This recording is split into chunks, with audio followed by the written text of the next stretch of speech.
I'm Soraya Mia, and this is AWANI Tonight. New COVID wave sooner than expected. Are we ready for it? And how important is diversity when appointing board members? That's coming up.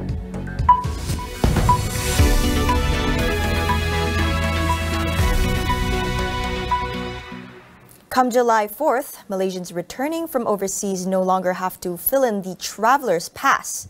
Health Minister Khairi Jamaluddin said the removal of the feature was timely as our public health improves. Khairi said the requirement would be abolished in phases and will later include social pass holders, student pass and permanent residents. For now, it only applies to Malaysian citizens. Foreigners would still have to fill in the traveller's pass on MySejahtera before entering the country. The traveller's pass was rolled out on October 8, 2020 for travellers entering and exiting Malaysia. At the same time, Malaysians can also enjoy more flight ticket discounts for domestic travel. Tourism, Arts and Culture Minister Datuk Seri Nancy Shukri said this would incentivize Malaysians to continue booking air tickets at a lower price, boosting domestic tourism. The announcement was made at the launch of the Tourism Recovery Plan 2022 for the air transport cluster today.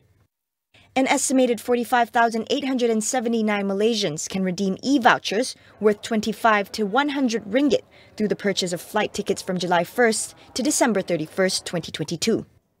The 5 airlines involved in the initiative are Malaysia Airlines, AirAsia, Bate Air, Firefly and Mas Wings. Redemption of the e-voucher offered by all airlines is limited to the domestic aviation sector only. The Kuala Lumpur High Court allowed the government's bid to strike out a suit filed by an individual over the sovereignty of Pulau Batu Putih. This is after the court found that it cannot be decided by a court of justice as it involved government policy. Judge Hayatul Akmal Abdul Aziz also ruled that the plaintiff, Muhammad Hatta Sanari, had lacked legal standing to file action. Senior Federal Counsel said Hatta's action to file the suit on his behalf and on behalf of more than 32 million Malaysians was an abuse of process. The court ordered Hatta to pay a cost of 6,000 ringgit in 30 days. Hatta's lawyer said he will be appealing the court's decision. He filed the suit last year, naming Tun Dr. Mahathir Mohamad and the government as defendants. In 2018, the then Pakatan Harapan administration withdrew its application to review the International Court of Justice's award of sovereignty over Batu Putih to Singapore. Hatta said the administration didn't provide an explanation to withdraw the review application in light of new evidence favouring Malaysia's bid to overturn the ICJ's decision. He sought a court declaration for the government to pay 10 million ringgit compensation to Malaysians over the decision. Claims of unfair treatment and compensation by the federal government has seen states demanding more decentralization and autonomy. Tonight on Consider This, we ask Dr. Francis Loh if states know best what citizens need. Khairi Jamaluddin warned of a new COVID-19 wave sooner than expected as Malaysia sees a rise in cases. How bad will it be and what can we do to prepare for it? We ask public health specialist Professor Dr. Sharifah Izzat Wan Putih. There's a lot of cause for this rise in cases. I think the biggest so-called elephant in the room would be, we are not complying to our SOP as were before. And this is in concordance with our endemicity. Remember, we talk about endemic and things like that. Going into endemic status, we have basically dropped a lot of SOPs. This includes, working from home. This includes closure from schools and things like that. And one of the reasons for that is actually to boost the economy. And basically, everybody is going back to their normal society, social things, and so forth. So there's a lot of reason for that. So these are one of the reasons why there's an increment of cases. Basically, you get more transmission when you go around, you mix with a lot of public and things like that. So this is happening everywhere in most of the countries as well. So the risk is there. I don't think it's going to be as bad as our previous second wave or third wave and things like that, because we have had our mass vaccination. The herd immunity basically kicks into place But we have to be careful as well, because we know that, once we are vaccinated, the vaccines efficacy basically wanes over time. When 6 months, 4 months, some have even stated as 4 months, 6 months, our vaccination basically reduced. There's different percentages. Some will say decreasement in 20%, 40%, and so forth. So meaning that we are exposed. Dr. Sharifah also emphasized the need for everyone, especially those in high-risk groups, to be vaccinated and even boosted. While vaccination is still voluntary, a more aggressive stance may be necessary if the situation worsens. Our coverage for boosters is still, like 50%, so we can increase that. The coverage for prime vaccination for children is still well below 40%, which we also can increase that.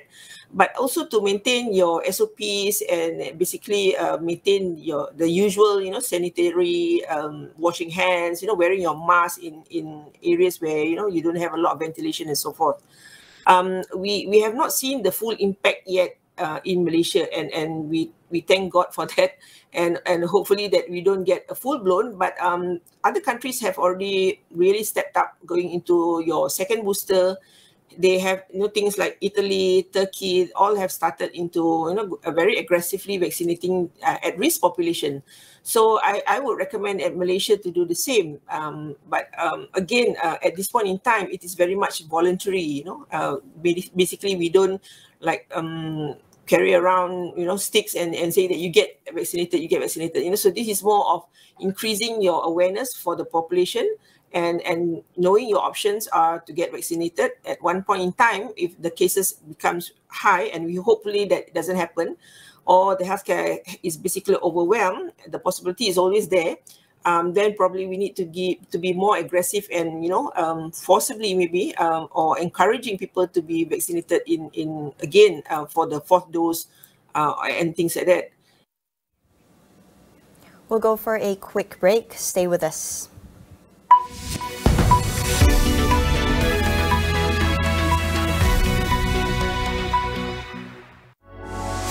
Saya memberinya kebaikan barley malt, susu, koko serta vitamin dan mineral penting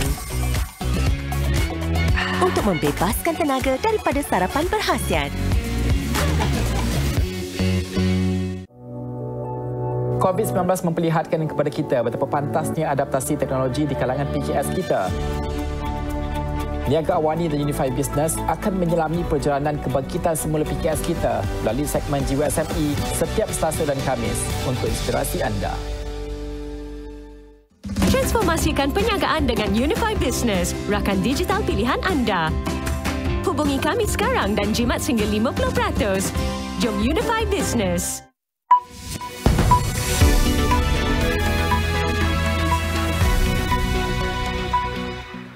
Welcome back. In a time of disruption and rapid technological advances, the criteria for appointing board members is no longer traditional. Institute of Corporate Directors Malaysia President Michelle Kaithi Lim says companies are now looking for diversity on board, one that does not just include individuals with experience, but out-of-the-box ideas. We don't just look at experience, right? We like to look and talk about, as I've mentioned, diverse boards. Because diverse boards, and we've shown this in our board diversity study and index that we released last year in 2021, which shows a correlation between a diverse board and better financial performance. So there definitely is a correlation, whether it's in terms of gender, whether it's in terms of independence, more independent on a board, whether it's in terms of tenure, not too long a tenure on the board, whether it's in terms of a mix of culture, whether it's in terms of a mix of experience that we talk about here, international experience, local experience, different industry experience, what they can bring to a board. We need that on a board. That diversity leads to better discussion, more out-of-the-box thinking, less siloed thinking, right? And all of that leads to more agile and better decision-making. That's all very good, right? And I'm a huge proponent of diversity. And that is what we need to bring onto board. So it's not just experience. She highlighted that discussions among board members with diverse age groups has proven to be more impactful. So age diversity is a huge benefit and a huge value add to companies. And that And most of the skill sets that you find are needed on boards nowadays. For example, when we did our board practices research last year as well in 2021, we found that when boards were sourcing, obviously for candidates, they were looking at traditional sources, right? Their networks, their connections, etc. But they also realized that the skill sets that they needed most on board were not your traditional skill sets, right? Beyond the lawyers and accountants, you're looking at digital skill sets, you're looking at entrepreneurs, you're looking at out-of-the-box thinking. You talk about the financial services industry, all that disruption is coming from outside the industry, right? So how do you get the out-of-the-box thinking into that? They're very likely, again, from the younger generation. On the foreign front, Hong Kong's former security chief John Lee was sworn in as the city's new chief executive. Chinese President Xi Jinping presided over the inauguration of the new leader, who oversaw the police response to Hong Kong's protests in 2019.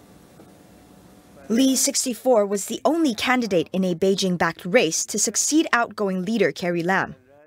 Having spent most of his civil service career in the Police and Security Bureau, he is an outspoken supporter of a national security law imposed on Hong Kong in 2020, which was aimed at stamping out dissent. His appointment has sparked concern that Beijing could further tighten its grip on Hong Kong. In his speech, Xi said Hong Kong's true democracy started after the city's handover to China from Britain 25 years ago. He also said there is no reason to change the city's one country, two systems style of governance, as it was successful under China's comprehensive jurisdiction. Meanwhile, Thailand says Myanmar apologized after one of its fighter jets crossed into Thai airspace in a bombing run along the border. The incident sparked panic, with Thai authorities forcing hundreds of school children to evacuate and sent Air Force jets to the area.